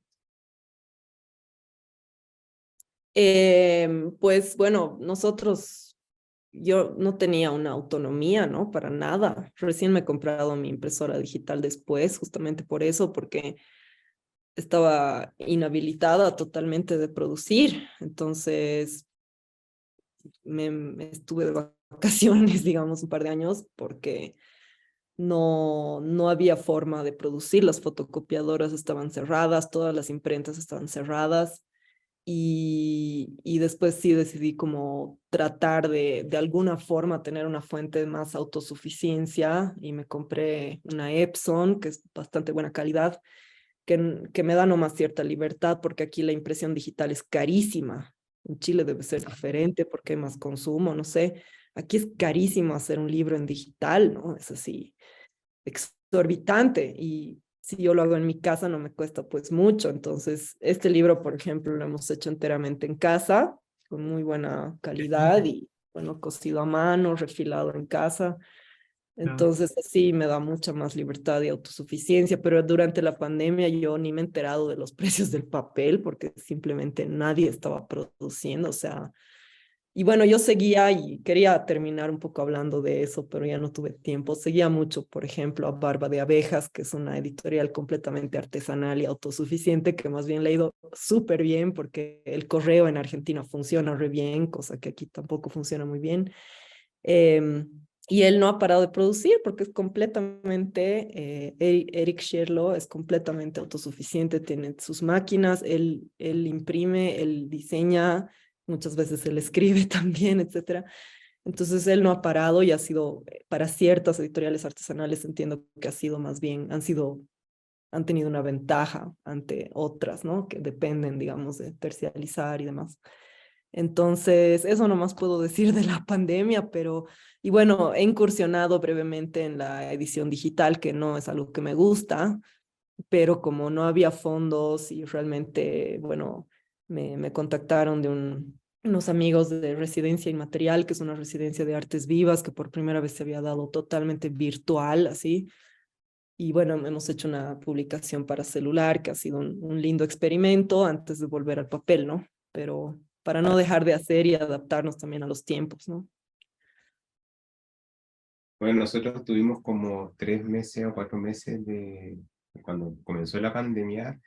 Bueno, 2019 para nosotros fue un año de mucho viajar, mucho movimiento, como que viajamos harto a ferias. Hay una también feria acá que se llama Impresionante, que es, digamos, la más importante porque Estuve. estuviste, sí. ¿Estuviste en la del 2019? ¿O la En del 2018 y 2019, sí, Ay, que fue lamentablemente. la del 2019. que fue la que se cerró por estallido social? Claro. Y bueno, pasó eso y luego ya 2020... 2021 hubo una versión. Claro, pero 2020 vino la pandemia y nosotros teníamos una feria y luego se empezó a cancelar todo. Y claro, nos quedamos aquí un poco de brazos cruzados, pero yo creo que también como poco después del comienzo de que nos encerraron, nos pusimos a producir. Fue como muy rara nuestra reacción. En vez de como quedarnos paralizados, empezamos a producir. Era como, no, si esto va a cerrar, o sea, va a reabrir en un mes. De hecho, hicimos apuesta con amigos, como, no, ¿cuánto apostáis tú y yo? No, semana. Bien ingenuo. Y después ya como suspensión 2021, como ya era suspensión de feria 2021. Entonces... Y claro, y ya después el segundo año nos golpeó así mucho. O sea, además nosotros no habíamos cambiado de espacio. Y claro, como yo creo que la supervivencia hizo que empezáramos también a aprender a imprimir. Bueno, yo también nos compramos una Epson. Que es maravillosa. No, bueno, no deberían estar pagando aquí por auspicio. Sí, yo creo que Epson debería un año gratis de tinta. Y bueno, igual yo ya sabía en cuál nación, entonces teníamos como esa posibilidad de seguir produciendo. Tú hiciste varias obras. Sí, y como empezar también a investigar, o sea, como qué tantas posibilidades puede dar una inkjet, que son infinitas, son bastantes, no sé si infinitas, pero son muchas. Y claro, como empezar a, y también como tomarlo como una restricción que abre creatividad. Yo creo que eso es como fundamental, especialmente porque no tenemos acceso a todo, pero creo que también es importante tomarlo como una ventana de creatividad, como qué es el máximo que puedo obtener de esto y cómo conceptualmente le puedo dar claro. no sé, un uso, no sé cómo terminar las frases. Lo que pasa es que, y de hecho, me llama mucho la atención que en las ferias, acá se iban repitiendo los papeles, las tapas, por ejemplo, con papel Dantalis, como decía el SEA, en este lugar, que son papeles libres de ácido, con cierto gramaje y como muy bellos, con colores muy particulares, y de repente empiezas a ver el mismo papel, pero en distintas portadas, distintos tamaños, distintas formas en su uso, y claro, eso te habla efectivamente del lugar donde estás, de la geografía. 20 años más o 30 años más, vamos a ver esos libros y vamos a saber específicamente de qué contexto eran. El environment, no sé. Claro.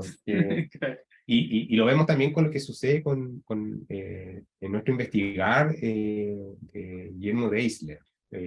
Los papeles que utilizaba, obviamente no existían estas empresas, era lo que adquiría nada más, pero claro, son papeles que ya no se encuentran y este intentar buscar la exactitud siempre va a ser infructuoso. O sea, finalmente decidíamos en lo que teníamos a mano acá, pero dando finalmente una especie de traducción y una narración que se involucrara con esta espacio-secuencia temporal, digamos. Y claro, eso como para cerrar el tema de la materialidad y lo que sucede aquí como en espacio, o sea, en Chile, digamos. No sé si... Yo tenía unas preguntas un poco respecto, agarrando el hilo de lo que ustedes estaban diciendo, y especialmente en el caso de Bolivia. Yo estaba pensando igual esta idea de, sí, obviamente utilizar el material que se tiene a disposición, y además que hay toda esta tradición justamente con el libro de artista del material pobre, digamos, ¿no? Que tiene su propia estética, etcétera. Pero, por ejemplo, en el caso no hay, o sea, los presupuestos como Eloisa exponía, realmente no hay presupuestos que ayuden mínimamente a este tipo de trabajo. No sé cómo funciona, por ejemplo, en Chile las becas, porque sí hay mucha beca, digamos, para trabajo creativo en Chile, ¿no? Pero no sé hasta qué punto este tipo de trabajo editorial pueda funcionar ahí, ¿no? De hecho, el libro este de Deisler que ustedes comentaban, sí lo han hecho un poco con financiación estatal, ¿no? Pero en el caso boliviano realmente no hay nada, apenas, como decía Eloisa, en algún premio ha aparecido en algún momento el libro de artista, pero es mínimo. también no es como que este discurso ayuda un poco a precarizar el trabajo editorial, o sea, o sea, obviamente, digamos, el objeto pobre, el material pobre tiene una belleza, tiene su belleza y tiene su propia estética, pero no sé, o sea, a mí me da la sensación de que sí debería verse, al menos en el caso boliviano, debería haber una como intención un poco más ambiciosa, digamos, ¿no? Por lo menos de maquinaria. Lo que decía Eloisa, por ejemplo, en la carrera de artes públicas, recién ahora están comprando, he visto que un profesor ha tenido que donar la maquinaria en la carrera de diseño gráfico de la universidad pública, el profesor ha tenido que donar la maquinaria de su taller para que los alumnos puedan trabajar con eso, porque de otra forma ni siquiera la universidad podía darles esa maquinaria, ¿no? Entonces, bueno, esa era una pregunta y que va ligada a otra pregunta que les tenía y no sé, tal vez pueden responder una o la otra si quieren, que era que también, digamos, está este asunto de la democratización de los públicos para este tipo de objetos, pero por otro lado, como son objetos que tienen tanto trabajo, ¿no? Son objetos súper caros, pues, ¿no? Para un público lector y vuelvo, digamos, al caso boliviano, apenas, digamos, si ve un libro de poesía ya va a ser como rarísimo, de hecho, que vea un libro de poesía, pues, para no hablar de un libro de artista, ¿no? Entonces, igual, ¿cómo piensan este asunto de la democratización de este tipo de objetos cuando son objetos artísticos y por lo tanto son caros, digamos, ¿no? O sea, esta tensión que existe en eso, ¿no? Claro. O sea, yo creo que tocas varios puntos que son bien interesantes en relación a la segunda pregunta de lo democrático de la publicación o del libro de artista. Bueno, al tiro me recuerdo un texto que hay de Johanna Dracker, que es una teórica norteamericana que teoriza sobre el libro de artista y cita a Lucy el mito del múltiple democrático. Cita a Lucy Lippard en los 60 como este sueño de que las publicaciones de artistas estuviesen en el supermercado, vendiéndose como al lado de la revista X de papel cuché. Y que finalmente, claro, democrático para quién es este objeto, es para los que lo producen o para los que lo quieren. Los que los producen, porque sobre todo en contexto cuando uno quiere producir, y sobre todo en ese contexto offset, como claro, a mayor tiraje, es muy caro para el que produce la inversión. Claro, como el Pero capital inicial de ese proyecto. Pero el costo unitario es menor, entonces se vuelve un objeto más asequible. Claro, y lo cual tampoco garantiza el hecho de que hay un gran tiraje y un bajo valor por unidad, garantiza de que exista justamente lo que decía Eloisa, como el público que pueda, que se muestre interesado como en adquirir esas publicaciones. Como... Ahí es donde se cae, digamos, el mito, es como claro, esta utopía de que efectivamente sea un objeto muy consumible, claro, que esté en todas partes y que masivo, digamos. Claro, como que en sí mismo, claro, requiere de mucho más trabajo, como justamente también ahí me tomo de lo que decía Eloisa acerca de la formación de públicos también, que es fundamental, especialmente en nuestros países, que no existen, si bien cada vez hay más personas produciendo, falta un montón todavía para poder hacer llegar fuera de las capitales también. Otro asunto importante, o sea, fuera en Chile, fuera de Santiago, tal vez un poco en Valparaíso, en Concepción también hay movimiento interesante, pero en otras ciudades hay, pero muy aisladamente. Entonces, claro, va ligado también como esta idea de que el objeto, o sea, el libro se pueda producir en grandes tiradas para que tenga un valor más bajo, pero va ligado también con... Pero por otro lado está también lo artesanal, que tiene un costo, claro, y que cuesta mucho también darle ese valor. O sea, cuando uno encuaderna y te pasas, no sé, 4 horas en un proceso o hasta días de un proceso entero de la producción de un libro y le tienes que dar un costo, sobre todo en contextos actuales, en Chile, con el sistema económico que tenemos. Entonces, se vuelve un problema. Entonces ahí está como los dos nexos, ¿ya? Que por un lado si tienes una inversión y puedes producir en offset y darse como todo ese trabajo a la imprenta y que te llegue un libro códex como Hotmail, costura Hotmail, y con una gran calidad de impresión, lo puedes vender muy barato, pero si lo produces en casa y tiene todo este proceso de... Entonces, yo creo que ahí también se combina cuando tu trabajo es específicamente esto y dependes de ese objeto que estás vendiendo y no tienes tampoco para contratar a otras personas y hacer rentable, digamos, esta producción. Es una cadena bien particular, es una cadena ligada obviamente a la cadena tradicional del libro, como con ciertos elementos, pero que se van transfigurando, digamos, estos elementos como lo que expone Eloísa, que ella hace todo, que va produciendo todo en su casa. Finalmente como que el artista se hace cargo de todo el proceso.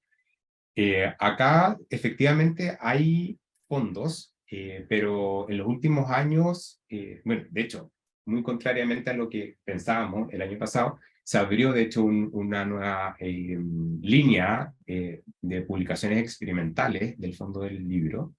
Y bueno, podrán decir también que nos quejamos de lleno, porque obviamente ante un contexto en que no hay fondos, como que cuesta, digamos, quejarse, pero son súper acotados, digamos. Y acá también hay una producción importante, no sé si de libros de artistas necesariamente, pero sí de producción editorial, ¿ya? Por eso también le llaman un fondo de publicación experimental, digamos, como que hay distintas ramas, hasta pueden haber catálogos, pero que tengan ciertos elementos de la narración o de la impresión, ¿no? Que se vayan como... que se vayan hacia el aspecto más experimental. Pero de a poco se han ido acotando también los fondos de feria. Nosotros antiguamente podíamos acceder a ciertos... ayudas para ir a ferias en el extranjero. Y eso se ha ido cortando, pero eso también nos ha ayudado a pensar de cómo seguir produciendo y seguir comercializando sin la necesidad de estar siempre viajando, ¿ya? Que eso también requiere de un esfuerzo económico, esfuerzo físico, etcétera, importante. En fin, como que ese es más o menos el panorama acá. Y además, de a poco se van yendo a las ferias, como que ya no hay pocas posibilidades. Yo creo que es un momento complejo y en general yo creo que es mundial y en todos los aspectos. Sí, bueno, yo No sé si he tratado de vender libros súper baratos. He iniciado así ingenuamente pensando que si vendía súper barato todos me iban a comprar y es falso, porque en Bolivia, en Chile no debe ser así. Hay un problema muy fundamental que es que la economía del libro es muy débil, o sea, se consume muy poco, ¿no? Entonces... Por eso también no hay editoriales especializadas, las editoriales que existen son todas independientes y se pueden contar con 20 dedos tal vez. Entonces, claro, yo casi a precio de producción quería vender mis primeros libros, que no eran libros de artista, eran monografías de artistas emergentes. Y por no ser conocidos o por un desinterés, no sé, realmente no se vendían. O sea, sigo teniendo, ¿no? 7 años después sigo teniendo ejemplares. Y al contrario, cuando sacamos este libro que no hemos escatimado mucho porque queríamos, obviamente había un límite, ¿no? Hemos financiado entre los tres internamente, entre dos editoriales y el autor. Eran 40 ejemplares y se han tenido que vender más caros y se han acabado en un ratito, ¿no? Entonces yo creo que no se trata de especular, justamente yo creo que hay dos escuelas de producción editorial en arte. Hay la escuela bibliófila que va a convertir el libro en una obra de arte más que se vuelve especulativa y está firmado y numerado por el artista y mientras pasen los años, ¿no? Como cualquier obra de arte, digamos, va a ser especulativo su valor. Y hay lo que decían los chicos, que es el libro como libro, o sea, el libro de artista es un libro y punto, pues tiene que poder ser reeditado, reimpreso, vendido a precio del libro. Yo soy más de esa escuela, pero no puedo bajarle a un trabajo así que nos ha costado 6 meses, trabajo artesanal, serigrafía, encuadernación a mano. El artista sí ha trabajado un montón. No le puedo bajar a menos de lo que corresponde cobrar por un libro, que básicamente es costos de producción por 3, ¿no? Y eso nunca cobro tanto, o sea, siempre cobro por 2, digamos, porque hay que recuperar y demás. Y también el fondo de la editorial depende de esas ventas, ¿no? Entonces es relativo. Y bueno, en algún momento yo, así como para acotar también, incluso he pensado, esto no vale la pena, ¿no? ¿Para qué hago esto? O sea, nadie compra, o sea, como es difícil vender, no hay espacios, no hay librerías especializadas, o sea, y bueno, hasta ahora es como, no es pues una ganancia para mí, ¿no? O sea, lo hago realmente por amor al arte. Em, y bueno, un poco me ha animado a seguir por el tema de la formación de públicos y por el tema de la formación de nuevas generaciones, porque finalmente estos libros yo les muestro a mis estudiantes cada semestre, los estudiamos, los miran, los llevo a ferias, los llevo hacia, no sé, exposiciones, los llevo a Gataller en Villa Victoria, o sea, para que vean cómo se hace la serigrafía, ¿no? Entonces también son objetos en torno a los cuales se puede conversar y la gente puede ver que hay otras formas de lectura, ¿no? Y obviamente eso toma tiempo, pues, ¿no? Toma tiempo abrirle la mente a la gente y creo que sobre todo tenemos que apostar en las nuevas generaciones, ¿no? Entonces yo estoy metida en la U y realmente o sea, uso los libros para hablar de diseño editorial, para hablar de otras opciones. Empiezo mi clase de técnicas de impresión haciéndoles un panorama de todo el ecosistema de lo impreso, o sea, qué hay, qué todas las profesiones que hay en torno a lo impreso, para que ellos ya empiecen a proyectarse también, ¿no?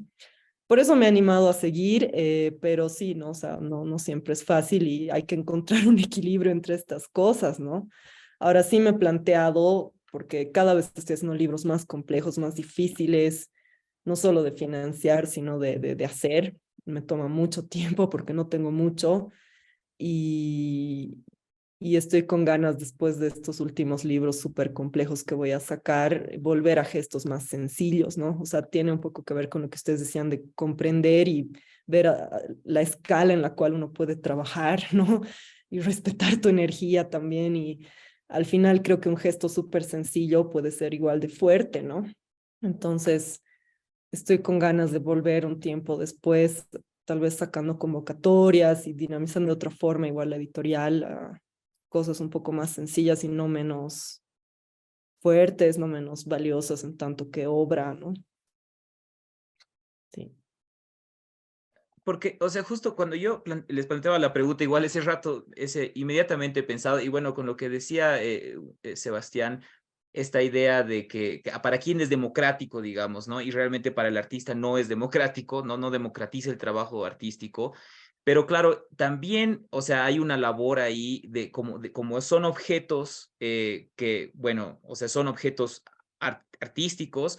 También habría, o sea, una tercera parte que tendrían que ser archivos, los museos, ¿no? Espacios donde la gente que no puede comprar esos libros porque efectivamente tienen muchísimo trabajo y no, o sea, no se puede hacer otra cosa, puedan ir y tocarlos, puedan ir y verlos, ¿no? Y además, no solamente eso, sino, y bueno, ese es un problema en Bolivia. Ya me parece súper lindo que ambas exposiciones hayan empezado o hayan tratado, digamos, un poco sobre también modelos históricos y archivos de ese tipo de trabajo, digamos, desde 60, desde los 70, porque otro problema es también que no hay una infraestructura histórica, digamos, ¿no?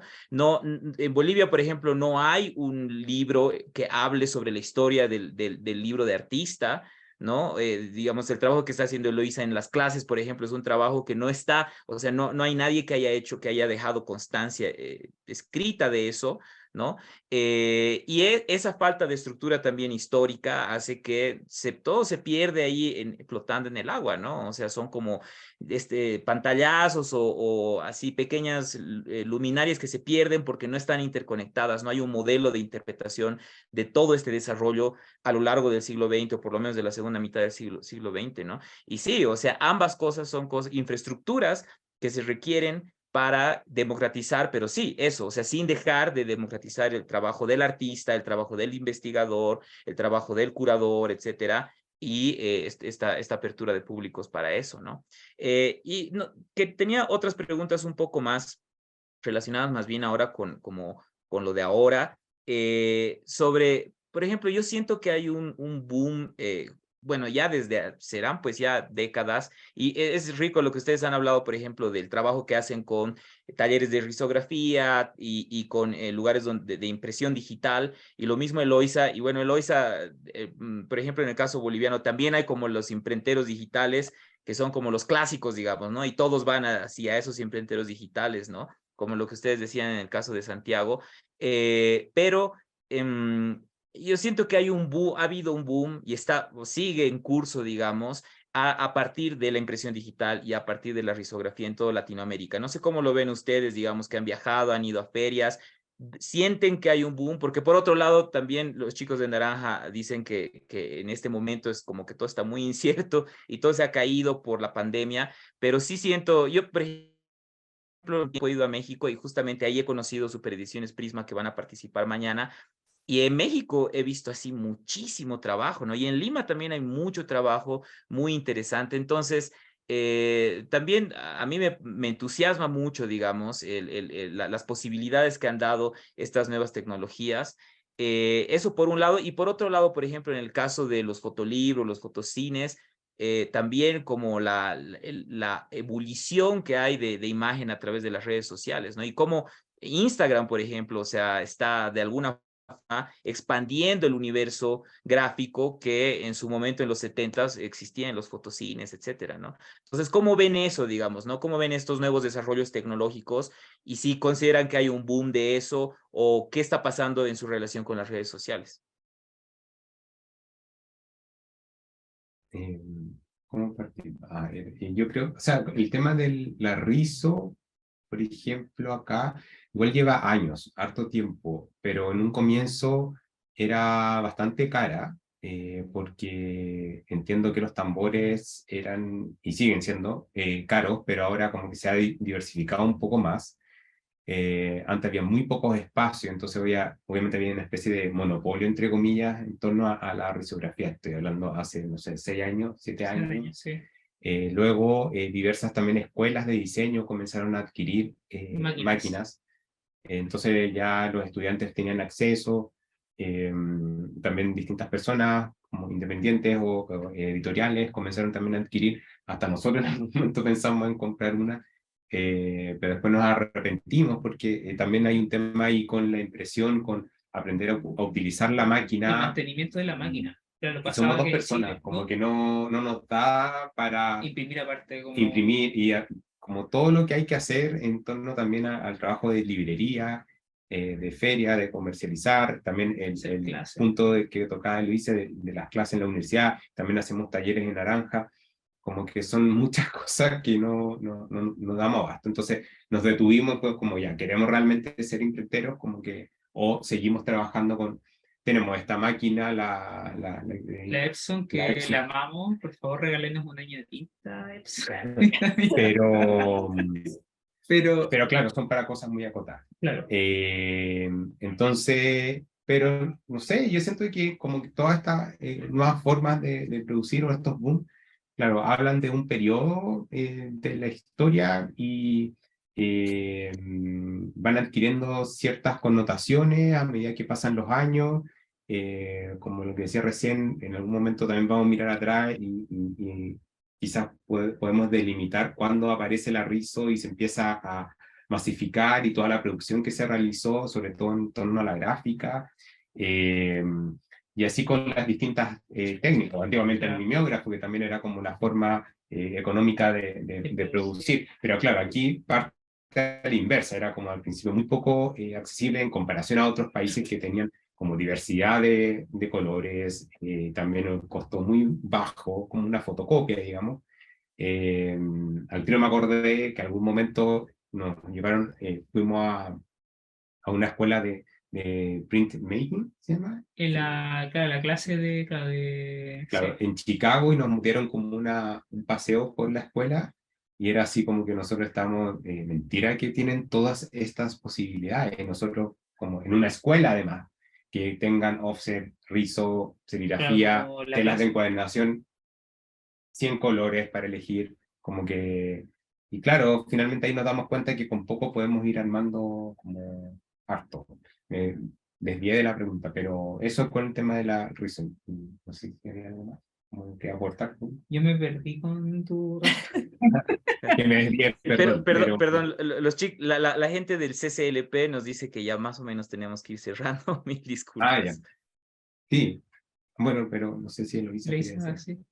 Eloy, sí. No, yo cuando fui al Impresionante, que es una feria de arte impreso enorme en Santiago de Chile, en el Museo de Arte Contemporáneo, me di cuenta de la risografía que estaba de moda, ¿no? Porque aquí no hay, o sea, recién el Pepe, José Villanueva, que va a estar el viernes, es que yo sepa la única imprenta, servicio gráfico que tiene risografía y solo tiene 2 colores porque obviamente no hay tanta demanda.